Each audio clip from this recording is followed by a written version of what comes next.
তাদেরকে হুমকি দিয়ে তাদের ভোটের অধিকার কেড়ে নেওয়ার পায়তারা যদি চালায়, বাংলাদেশের মানচিত্রে তোমার জায়গা হবে না।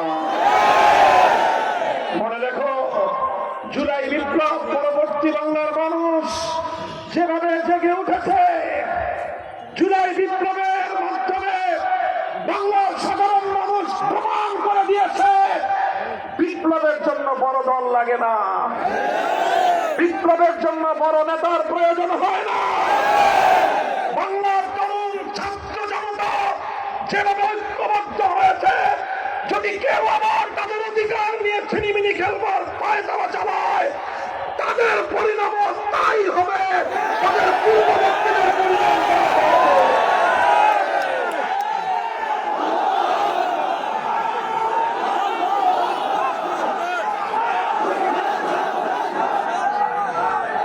আমি স্থানীয় প্রশাসনকে লক্ষ্য করে কথা বলতে চাই, স্থানীয় প্রশাসনিক দায়িত্বশীলদেরকে লক্ষ্য করে বলতে চাই, আল্লামা আকরাম আলী সাহেবকে আপনারা বুজুর্গ মানুষ মনে করেছেন, ওনাকে সাদাসিধে মানুষ মনে করে দুর্বল ভেবেছেন। হ্যাঁ, উনি সাদাসিধে মানুষ, উনি আল্লাহওয়ালা মানুষ, উনি বাংলাদেশের জাতীয় মুরব্বী, এদেশের অন্যতম শীর্ষ আলেম দ্বীন। মনে রাখবেন, ওনাকে যদি দুর্বল ভাবেন আর ওনার অধিকার রক্ষায় যদি আপনারা বিন্দুমাত্র ত্রুটি করেন, জনতার কাঠগড়ায় দাঁড়িয়ে পাই পাই করে হিসাব দিতে হবে। বারবার এখান থেকে সংবাদ যায় আমার কাছে, আমরা এই নগরকান্দা সালসা নিয়ে সবচেয়ে বেশি আতঙ্কিত আমাদের নেতাকর্মীদেরকে, আমাদের ভোটারদেরকে ভয় প্রদর্শন করা হয়, ভীতি প্রদর্শন করা হয়, হুমকি দেওয়া হয়। প্রশাসনের কাছে নালিশ দিলে ওনারা মুচকি মুচকি হাসে। এই এমএন একাডেমির মাঠ আমাদেরকে বরাদ্দ দেওয়া নিয়ে আপনারা অনেক গড়িমসি করেছেন, শেষ পর্যন্ত আমাকে কেন্দ্র থেকে হস্তক্ষেপ করতে হয়েছে। আজকের পরে বলে দিতে চাই, লেভেল প্লেইং ফিল্ড যদি নিশ্চিত করতে না পারেন, সমস্ত দায়িত্ব ফরিদপুরের ডিসি, নগরকান্দা এবং সালপার প্রশাসনকে গ্রহণ করতে হবে।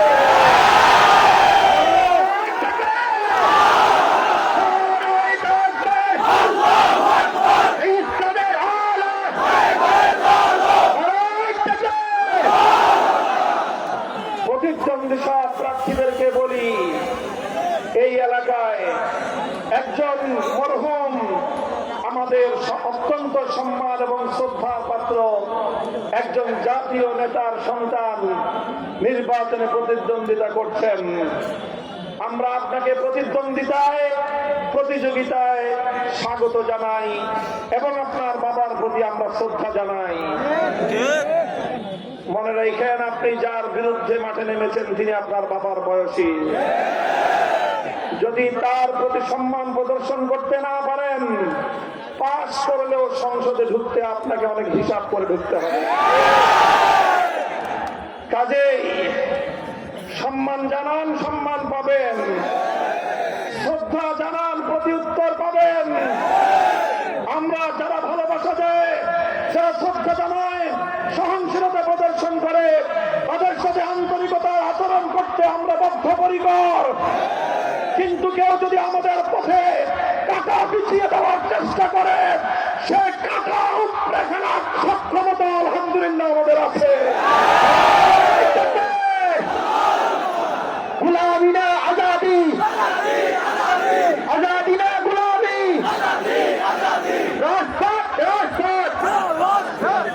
সংগ্রামী সাথী ও বন্ধুগণ, তাই আমার সর্বশেষ পয়গাম, আমরা যে ঐতিহাসিক ঐক্য গঠন করেছি আজ নগরকান্দা সালথার মাটিতে, এই এমএন একাডেমিতে, ইতিহাস রচিত হওয়ার মধ্য দিয়ে প্রমাণ হয়েছে এই 11 দলীয় নির্বাচনী ঐক্য বাংলাদেশ জামাতে ইসলামী, বাংলাদেশ খেলাফত মজলিস, জাতীয় নাগরিক পার্টি এনসিপি, খেলাফত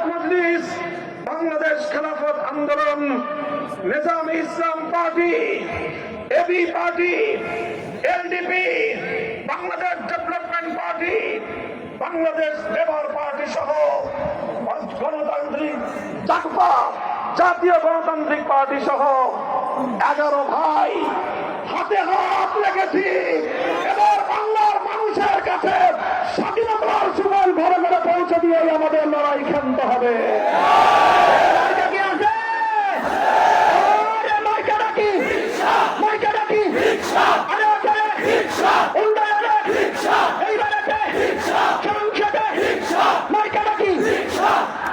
আমি এখানে অন্যান্য আসনের যে সকল ভোটাররা আছেন অথবা আমাদের বক্তব্য যেখানে যেখানে পৌঁছবে, 11 দলীয় জোটের যেই আসনে যেই প্রার্থী যেই মার্কা, সকলকে ঐক্যবদ্ধভাবে নির্বাচনে বিজয়ী করার জন্য মাঠে ময়দানে ঝাঁপিয়ে পড়তে হবে। নগরকান্দা, সালথায় এখানে রিক্সা মার্কা আমাদের প্রতীক, ফরিদপুর 1 আসনে দাঁড়িপাল্লা আমাদের প্রতীক, ফরিদপুর 3 আসনে দাঁড়িপাল্লা আমাদের প্রতীক। এইভাবে প্রতিটি আসনে আসনে আমাদের যেই সকল ঐক্যবদ্ধ প্রতীক রয়েছে, প্রতিটি প্রতীকের জন্য 11 দলীয় নির্বাচনে ঐক্যজোটের প্রার্থীদের পক্ষে আপনারা এভাবেই হাতে হাত রেখে ঐক্যবদ্ধভাবে মাঠে ময়দানে কাজ করবেন।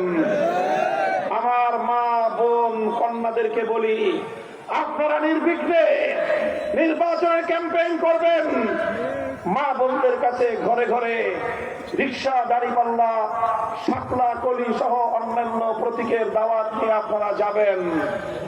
আমি অন্যদেরকে বলি, খবরদার এই বাংলার মাটিতে আর কোন নারীর অসম্মান আমরা দেখতে চাই না। আমাদের কোন নারী কর্মী, আমাদের কোন নারী ক্যাম্পেইনের গায়ে কেউ হাত তুলবার দুঃসাহস দেখাবেন না। অনেকগুলো দুঃখজনক ঘটনা কিন্তু ঘটে গেছে, আমাদের পিঠ কিন্তু দেয়ালে ঠেকে গেছে। এরপরে যদি আমরা রিঅ্যাকশন শুরু করি, পালাবার পথ খুঁজে পাবেন না। কাজে এই জন্য বলি, শান্তিপ্রিয় ভাবে আমি বলেছি, বিশেষ করে নারীদের প্রতি সর্বোচ্চ সম্মান, নিরাপত্তা রক্ষা করেই তাদের প্রতি সম্মান বজায় রাখতে হবে। এমনকি অন্যান্য দলের যে সকল নারী কর্মীরা মাঠে ময়দানে ঘরে ঘরে নির্বাচনের ক্যাম্পেইন করবে, আমি আমাদের জোটের নেতা কর্মীদেরকে দায়িত্ব দিব, যদি অন্য আমাদের বিপক্ষে নারী কর্মীরাও যদি নির্বাচনী কার্যক্রমে মাঠে নামে, আপনারা সর্বশক্তি দিয়ে তাদের নিরাপত্তা এবং সম্মানের প্রতি লক্ষ্য রাখবেন। খবরদার মনে রাখবেন, নারী জাতি আমাদের মাতৃজাতি। যে জাতি তার মায়ের সম্মান রক্ষা করতে পারে না, সে জাতি পৃথিবীতে সম্মান এবং মর্যাদা নিয়ে বাঁচতে পারে না। এই বিষয়গুলো লক্ষ্য রাখবেন। আমরা পরিষ্কার ভাষায় বলি, আমরা শান্তির বাংলাদেশ চাই, সমৃদ্ধির বাংলাদেশ চাই। আমরা বাংলাদেশের জুলুম শোষণতন্ত্রের পরিবর্তন চাই। নতুন করে কোন ফ্যাসিবাদ বাংলাদেশের ক্ষমতার মসনদে আমরা দেখতে চাই না। এজন্য এবারের নির্বাচন শুধু সংসদ নির্বাচন নয়, এবারের নির্বাচন ঐতিহাসিক এক নির্বাচন। এখানে 2টি নির্বাচন হবে একসাথে। কয়টা নির্বাচন? এখানে ব্যালট থাকবে কয়টা? 2টো ব্যালট থাকবে। কয়টা ব্যালট? একটা ব্যালটের মধ্যে প্রতীক থাকবে, রিক্সা থাকবে, ধানের শীষ থাকবে, অন্যান্য প্রতীক থাকবে। এটা হলো সংসদ নির্বাচনের ব্যালট। এই ব্যালটের সিল মারবেন কোথায়? সংসদ নির্বাচনে সিল মারবেন কোথায়? গণমানুষের প্রতীক কি? মুক্তির প্রতীক কি? গন্তব্যে পৌঁছার নিরাপদ যানবাহনের নাম কি? এটা হলো একটা ব্যালট। আরেকটা ব্যালট থাকবে জুলাই বিপ্লবের সনদের ব্যালট। সেই ব্যালটে কোনো প্রতীক থাকবে না, সেই ব্যালটে 2টো শব্দ থাকবে, একটা থাকবে হ্যাঁ আর একটা থাকবে না। আমরা এটাকে বলা হবে গণভোট। সেই গণভোটে আমরা যারা দেশকে ভালোবাসি, যারা দেশের পরিবর্তন চাই, যারা দেশ থেকে জুলুম এবং স্বৈরতন্ত্রকে উৎখাত করতে চাই, সেই শান্তিপ্রিয় দেশপ্রেমিক প্রতিটি নাগরিক গণভোটে হ্যাঁ হ্যাঁ হ্যাঁ বাক্সে সিল মারতে হবে। গণভোটে হ্যাঁ দিন, রিক্সা মার্কায় ভোট দিন। আমাদের স্লোগান হবে গণভোটে গণভোটে গণভোটে রিক্সা মার্কায়। এই হবে আমাদের স্লোগান। মনে রাখবেন, ১,৫০০ মায়ের কোল খালি করা শহীদান, ৩০,০০০-এর বেশি যুদ্ধাহত জুলাই যোদ্ধাদের প্রতি সম্মান, তাদের প্রতি আমাদের প্রতিশ্রুতি যদি রক্ষা করতে হয়, তাহলে আগামীর বাংলাদেশে পরিবর্তন ছাড়া কোনো উপায় নাই। নগরকান্দা সাক্ষায় পরিবর্তনের মার্কা কি? রিক্সা একটা মার্কা। মার্কাটা যদিও নতুন, তবে ব্যাপক জনপ্রিয় মার্কা, মানুষের খুব দরকারি মার্কা। গরিব মানুষ যখন কোথাও কোনো কাজ পায় না, কোথাও চাকরি নাই, মিল কলকারখানায় কর্ম খালি নাই, বেকার, সংসার চলে না, শেষ পর্যন্ত সে কি করে? একটা রিক্সা নিয়ে রাস্তায় নেমে পড়ে। গরিবের সর্বশেষ আশ্রয় হলো রিক্সা।